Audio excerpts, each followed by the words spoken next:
It sounds like indigestion. Hey guys, today I have a 2020 Mercedes Benz AMG GTR. This car is finished in brilliant blue magno with a matte wrap over the top of it, also sitting on 4 Giotto wheels. And the best part about this car is the fact that it's catless and tuned. I just found out it was tuned a few minutes ago and developing about 800 horsepower, which is just absolutely nuts. I'm gonna take it out for a drive. Jesus Christ. So for those who don't know, this is the more hardened track-focused variant of the traditional AMG GT. You get 577 brake horsepower from a 4-liter twin-turbo V8. Pretty beefy amount. This car, you know, I knew it wasn't completely stock because it's catless and sitting on 4 Giotto wheels. But it turns out this thing is tuned and is developing nearly 800 horsepower. Quite a jump from 577. So a 7-speed dual clutch transmission, incredibly quick shifts. Top speed's 198 miles an hour.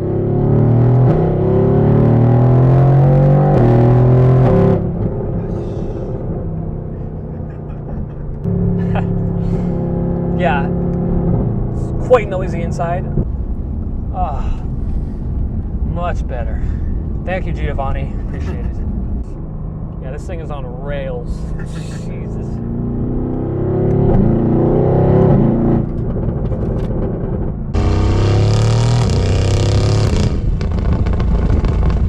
One thing you'll notice is you do sit rather far back in this car. You're sitting just over the rear axle of the car, much like the SLS, which is the spiritual successor to that car. And so it has, you know, a similar shaping to it.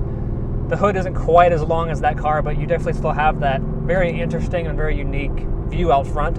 Visibility, though, is actually quite good. Jesus.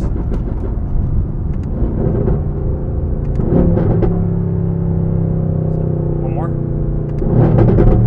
Obviously, if I was on a track or something, I could test out the 10-stage traction control system, which allows you to decide exactly how much traction you would like, which is rather incredible because most systems are just a simple on or off or even like a 3-way system, but to have a 10-stage system really allows you to fine-tune and focus on your particular driving style. No turbo lag, it's a very linear power band.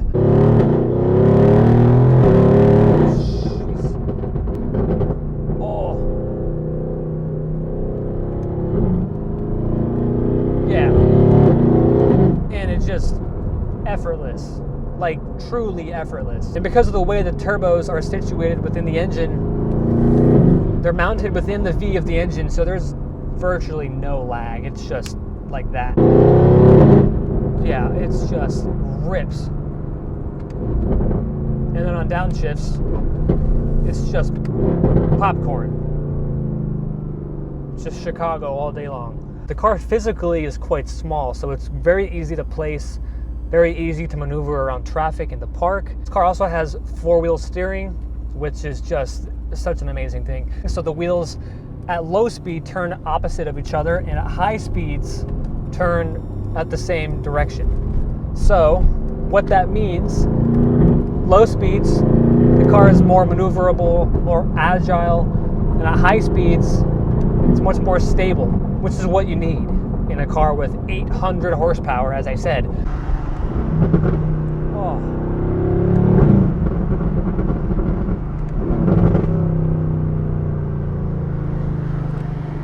The thing that amazes me about this car is the fact that if you just slap it back into comfort mode, put it back in automatic, put the suspension in comfort mode, it's a completely different animal. It's just completely docile. Like, you would have no idea it can do what it can do. And that aspect of it really makes it a great daily driver. So steering is incredibly sharp and precise, as you would expect.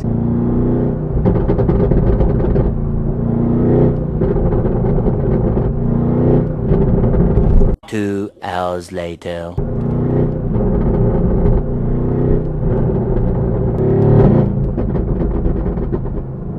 I, as a personal preference, always preferred AMG over BMW M or Audi RS.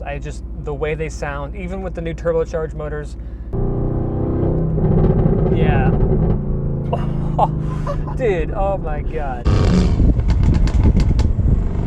The center console here with, you know, your manual mode, your suspension modes, traction control system, your exhaust button right here, which I would have on all the time.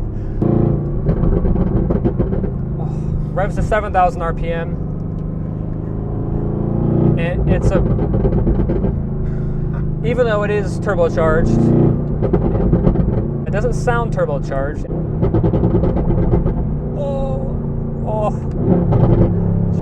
Like, that is the sound of God. You know, this Huracan 570S, this sounds way better than the 570S McLaren. It has a lot of personality. This car has a ton of personality. It doesn't take life too seriously, and just that thunderous soundtrack, oh, just rips on downshifts. Jesus, you can get into some serious trouble with this. Put it in comfort mode, it does a pretty good job of soaking up the bumps. It's a Mercedes Benz, so it still has that Mercedes Benz type of feel to it. Of course, all while being cocooned in luxury. Yeah, this thing is just on rails.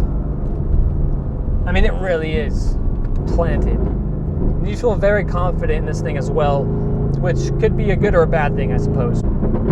Yeah. Yeah. There's a little sweet spot there. If about 4,000 RPM, if you downshift, it'll make popcorn. I love the high window sills. The fact that you're sitting sort of on the rear tires almost, at least towards the rear axle of the car, gives a very cool, like, industrial, like, tank kind of feel to it. It's hard to explain, but it's a cool view out with that long front bonnet, hood. Yeah, I could just do that all day. Should I do the Christian von Koenigsegg?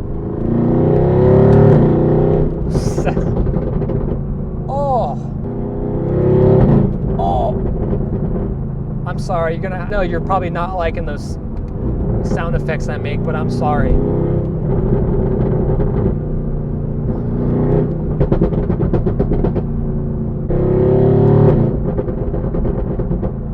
It's just every time.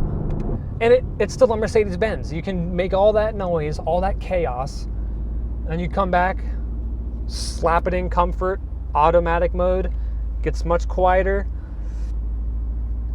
You know, you also have your 10-stage traction control system, which I just love that because no one's ever going to use it on the street. But on the track, which is what this car is really designed for, I mean, it's got a banging sound system, Burmeister sound system. I mean, it's just, visibility's quite good, pretty large sized trunk as well, good storage in the back.